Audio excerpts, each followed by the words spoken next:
आखिरी ग्लास जिसमें थी मौत उसे पीने के बाद एबल गिर पड़ा और लियन रोते हुए उसे उठाने की कोशिश कर रही थी। सेजा उसके पास आता है और कहता है कि ग्रीम रीपर जो मरने से डरता था उसने अपनी लवर को बचाने के लिए अपनी जान दे दी। ये तो बहुत ही खूबसूरत कहानी है ना। लियन कहती है कि तुम ऐसा क्यों कर रहे हो, तुम तो क्रिएटर हो ना, तो फिर सब लोग तुम्हारे बच्चे नहीं है। ऐसा होने पे तुम सैड होने की जगह मजे क्यों ले रहे हो। थोड़ी देर बाद सेजा कहता है कि अगर मैं ये कहूँ तो कि मैं बोर हो गया हूँ।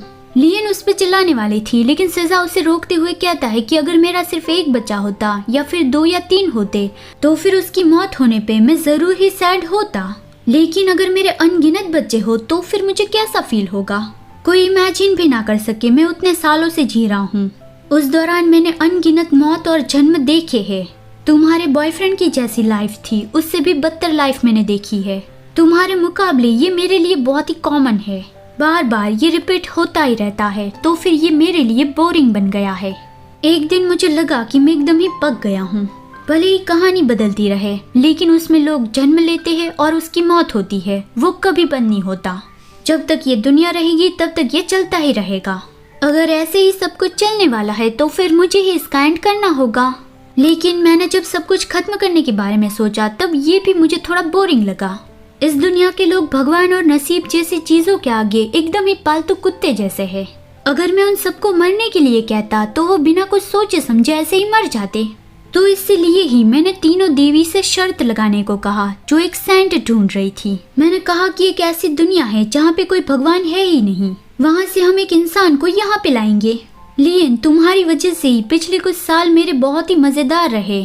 ग्रीम रीपर जो एकदम ही इमोशनलेस था वो तुमसे मिलने के बाद प्यार करना सीख गया। एक नाइट जिसे कोई डिजायर नहीं थे वो अपनी इच्छाओं की वजह से अपने मास्टर से झूठ बोलने लगा। और एक वैम्पायर जो मरना चाहता था उसने जिंदगी चुनी। तुम उन सब की उम्मीद बन चुकी हो और अब मैं तुम्हें खत्म करके उन सबको दर्द महसूस करवाऊंगा। ये बोलते हुए वो लियन की ओर आगे बढ़ता है, मतलब कि लियन की बॉडी से उसका सोल पाताल में भेजने के लिए।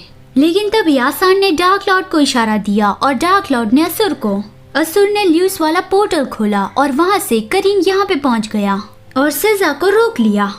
करीन को देखकर लियन उसे कंफ्यूजिंगली काफी सारे सवाल पूछती है, लेकिन करीन ने कहा कि हम बाद में बात करेंगे, अभी जो अर्जेंट काम है वो करना होगा। वो अपने साथ एबल का हार्ट लाया था और उसने एबल की बॉडी में उसका हार्ट डाल दिया, मतलब कि मैजिक से। डॉक्टर की जरूरत नहीं है यहाँ पे।